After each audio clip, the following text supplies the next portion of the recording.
First, let's address the elephant in the room. Yes, my company makes a deployable mobile generator that runs on alternative energy. It runs on solar, wind, microhydro, can be charged with the generator or grid, and it can be used out there to power entire households. They can even share these to use for refrigeration, making ice, that kind of thing. And at the end of this video, we're going to show you how to actually get these down there to them. We're going to do some crowdfunding for people that we know do not qualify for financing on these. So it's going to be going to a good cause. But right now, I want to address the bigger picture, which has actually nothing to do with the ready-to-goes. And so let's just take care of that first.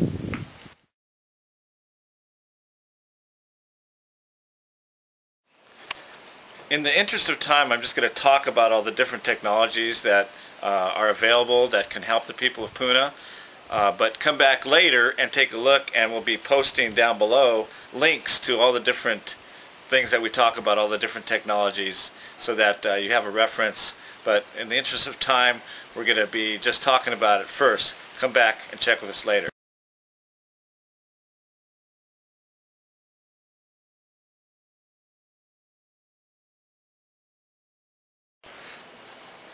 Uamau, Keokeaina, Ikapono, o Hawaii.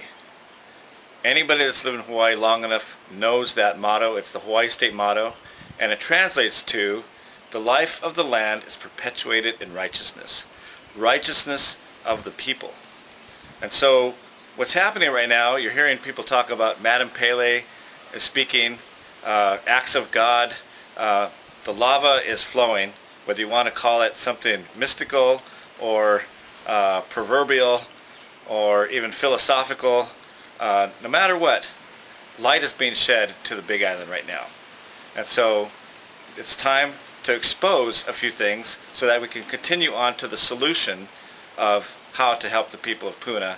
And actually, the solution can help people everywhere. So the first thing we're going to talk about is Otech. Okay, Otech stands for Ocean Thermal Energy Conversion, and it works by converting cold water to hot water. It works really good in the tropics. We know that it works because in 1970 the Tokyo Electric Power Company created and deployed a 100 kilowatt closed cycle Otech plant on the island of Nauru, and the plant became operational on, the 14th of October 1981, and it produced 120 kilowatts of electricity.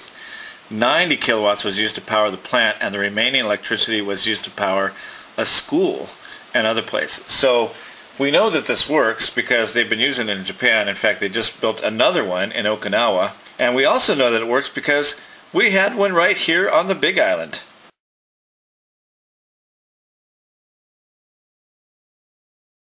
Okay, as early as 1972, our forefathers had the foresight here in Hawaii to act in the legislature by, 1974, that they create an Otech facility to experiment with this new type of technology. And they did that right here in Kailua Kona, and we know that it worked. So if you read what Wikipedia says about Otech, it says that the U.S. Navy, Mackay Ocean Engineering, Dillingham Construction, and other firms built the world's first only net power producing Otech plant, dubbed MineoTech. And according to the Wikipedia article, it says it ran for 3 months in 1979. A small amount of energy was generated.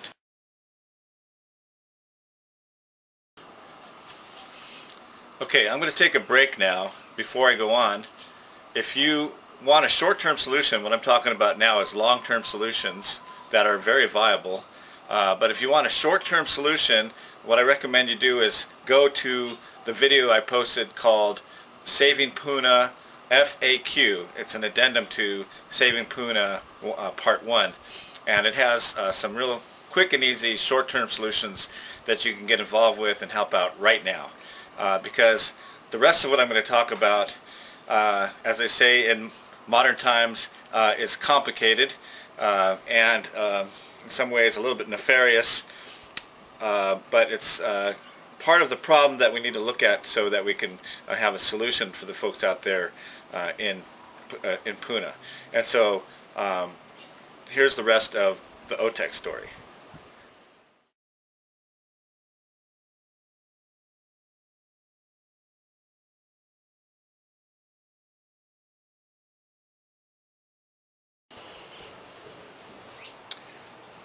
You're still here.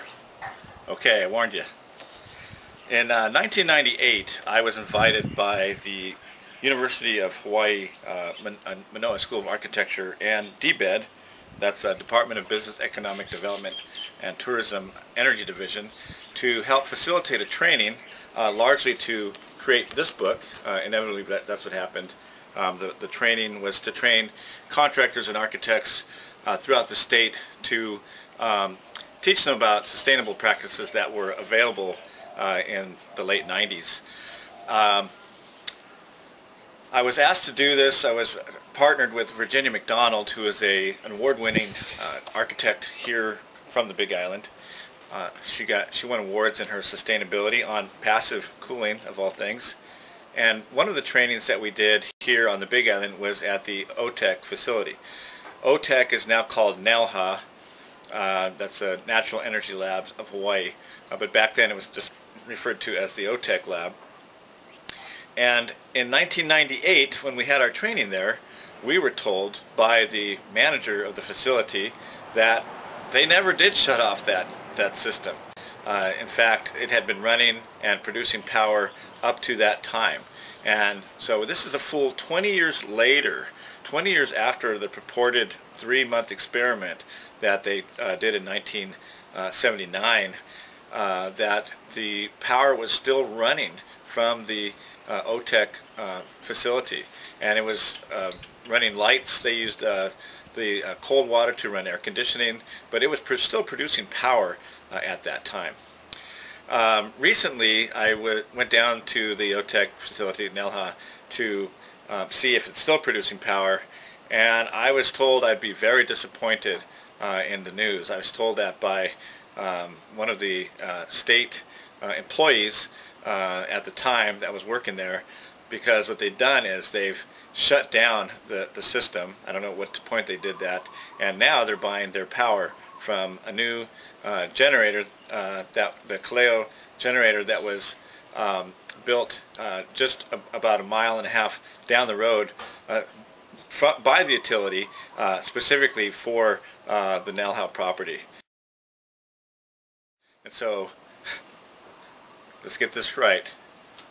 We had free power that we know ran for 20 years on this island that the world does not know about, that was shut down so that they could buy power from the utility that runs the facility now using fossil fuels. You know, we will always have tsunamis, we will always have hurricanes, there's always going to be natural disasters, but there's no reason that we ever need to have another Fukushima, another Chernobyl, another 3-mile island. There's just absolutely no reason for that, because we could have had, and we can have, free power, and it works right here in Hawaii. They could do this in Puna. And this is not some giant facility, and in fact the picture I showed earlier makes it look like something big. This is a small project. This is a very feasible project that's been kept away from the public for whatever reason. So this is one option that can be done to help the people of Puna. Another option is geothermal. That's another problem altogether, and we'll get into that now. What about geothermal? Hey, lava, volcanic activity, geothermal, just makes sense, right? Well, there actually is a geothermal plant out there in the area that's going to be cut off. In fact, they're going to be separated from the rest of the island. The question is, if they have it working, are they going to still facilitate those people out there? I would hope so. But the problem is, I never know what's happening with that plant. Every headline I read says that it's been shut down. There's people protesting against it. I know it almost blew up once. They've had to evacuate several of those subdivisions we're talking about because something was spewing into the atmosphere that made them evacuate all the residents. So I was actually asked recently to give a quote to some people that helped shut it down. They were asking me to give a quote to install an AC coupler into their net metered system. If you don't know what a net metered system is versus an off-grid or grid support system, then you need to write me or call us or email us, and we'll explain all that to you. If you have a net metered system, like some of the people do that are out there, and it's attached to the utility, you cannot use that when the power gets cut off. So you could have all the solar panels on your roof that you think you might need, but if the power gets cut off, you can't use it. So, geothermal, big question.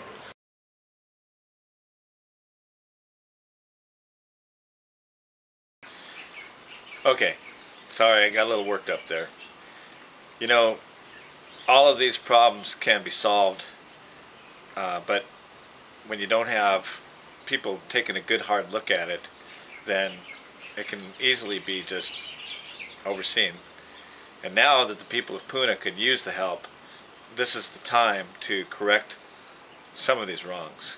And so once again, these are some long-term solutions that can be fixed, that can be utilized, not just in Puna.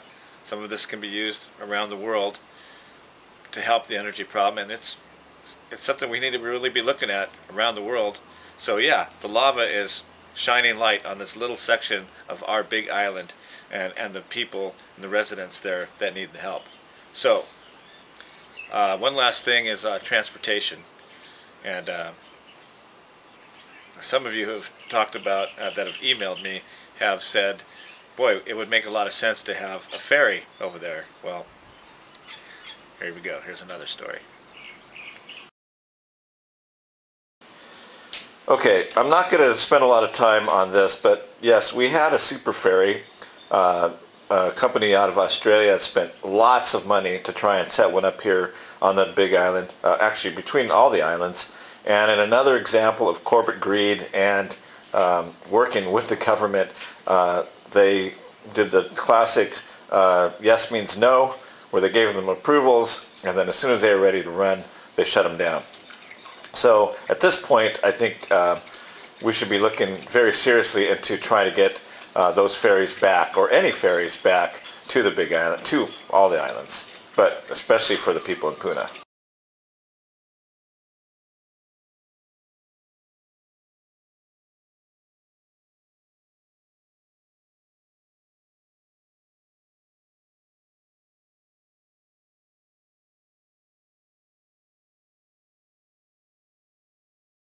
So in case you haven't guessed, the solution is in every one of the problems I just mentioned. We just have to get away from the bottom line, the almighty dollar, as being how we decide to help people. The good news is Puna, they just went through the tropical storm. They have proven how they can work together and help each other out. The people of the Big Island have rallied to help each other in times of need like this. And so even the utility workers, my hats are off to those guys, because they've got power back in record time. So the solution is in the problem. We just need to cut away all the greed and get back to what the main focus should always be on, is helping each other out. So like I said, I didn't want this to be a commercial for my business. What we are trying to do is get single solar power systems to the people out there. If you want to help with that, go ahead and contact us. Here's my number below, and my information. We'll also have it at the end and in the information on the YouTube area down below. Okay, so the next video will be crowdfunding to help the folks in Puna. Thank you.